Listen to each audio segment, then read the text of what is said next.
Welcome to FTx Conversations. I'm your host, Zack McNally. So today, we're going to dig into the differences between our on-premise and cloud packages, specifically from a support and maintenance perspective. So to help with that, I'm joined by Adem. Adem works here with us at FTx, where he helps lead our Lifeline techs and has been doing a fantastic job helping our customers succeed. So welcome, it's great having you. It's a pleasure. Great. So before we dig in, for clarification, by on-premise, I'm referring to our software where everything lives on customer-maintained computers.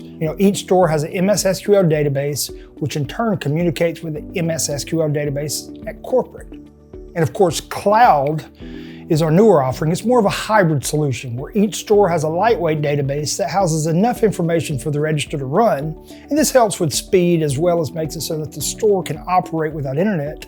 And all the back office data is hosted in the cloud, more specifically AWS. So now that we've got that out of the way, let's get with Adem. So Adem, you have a unique perspective in that you support both our cloud and on-premise customers.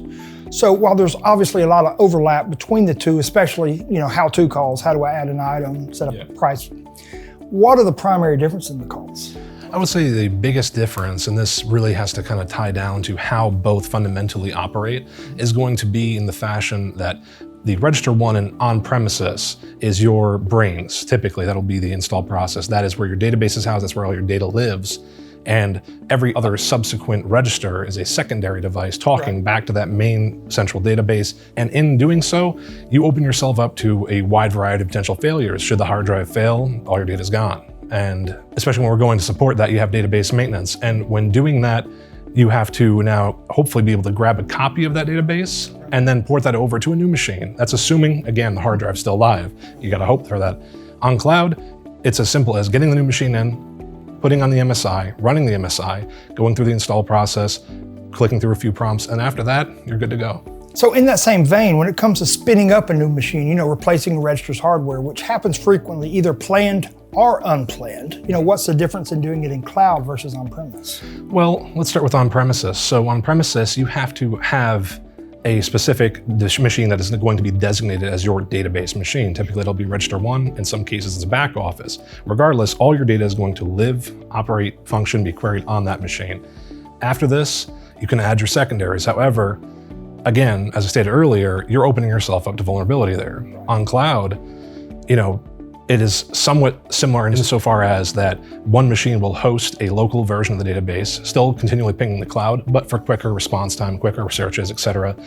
And should that machine go down, it's as simple as going through a switchover prompt and boom, you're live on cloud. Back on premises, you have to now hope that you can get that database back, then get it copied onto a flash drive or an external drive of some kind, and then copy that back and restore it to a new machine, and then have to reconnect every single device on the network. Right. Yeah, a lot of what we're talking about really revolves around the database side. So by moving the database to the cloud and moving all the maintenance and the installation, backup, recovery, all that stuff, by moving all that away, we've really kind of made life easier. A lot easier. Yeah. So updates are handled differently. Can you tell me about that? Updates are handled a lot differently.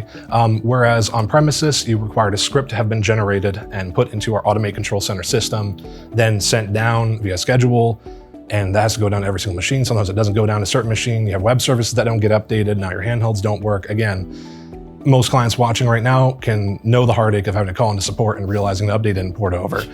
On cloud, on the other hand, it's as simple as, update prompt on the screen, hit the update button, you install the update after it's done downloading the initial package, and you're good to go after about 5 or so prompts. Sure. And since the majority of cloud is just that, in the cloud, there's nothing to do, such as the back office functions, correct? Correct. What if I don't want the update? Can I still say, hey, I want to wait 3 weeks, 6 weeks, 9 weeks before installing this update, or am I forced to update immediately? Of course, and we can easily make that work for a client. We can easily have only specific devices on the network receive the update, and then every other device in the chain will not get the update as long as we're told by the client. We set that up, and whenever they feel ready or they feel that their lab environment has tested well and they like the update, we can then send that across the entire chain. Great. So if I have a test lab, I can continue using that test. Exactly. Lab.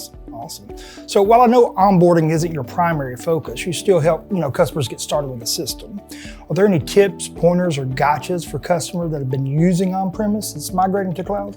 I'd say the biggest hurdle is getting used to a new UI. Really, it's that whole new experience of before I had to have Director and I had to go on my application, I had to make sure that was able to run, it was licensed, etc.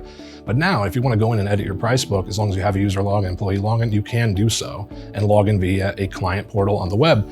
This in turn meaning you can be in the Bahamas, let's say, and still edit your price book, then come back and you're good to go. You know everything's up to date. Yeah, access to data from anywhere is definitely one of my favorite features. Exactly. And another big hurdle, of course, I highly recommend that during that initial onboarding process, that the client themselves go ahead and take this time to reevaluate kind of the structure of your departments, the structure of your categories, and try and, as best you can, fine-tune that from the get-go.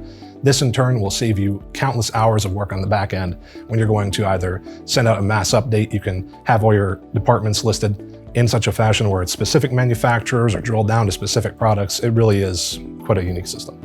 What I tell people is now is the time to make those procedural changes. Don't do things just because that's the way you've always done. Evaluate every process in your chain, be it in the system or out of the system, and use this as the line in the sand, saying that's the old way, this is the new way. So, exactly. So on the conversion process, if I'm looking to convert, what should I look for downtime? Honestly, downtime, there should be none. This, of course, meaning that when you go ahead and begin this whole conversion process, our onboarding personnel are remoting in store by store and register by register. Effectively, in the one scenario would be your store 1 is being updated to the cloud. We're going to keep your register 1 running. We'll go ahead and begin the update process on register 2, typically after hours. And then we'll do the same thing for register 1. Your store is still allowed to run. And then the next day, when we're ready to go live, they can be swapped over to the cloud product and you're good to go. So basically they'll live side by side for a period of time. Correct. Until a switch is flipped. Yep. So it's been great having you here, Adem. It's always good seeing someone behind the scenes be forced in front of the camera. So you've been very insightful. Thank you. Thank you so much. It's been a pleasure. Great. So it's been great hanging out with you two as well. And if you're looking to find out more about converting or get the ball rolling on a conversion you've started, contact us below. Thanks.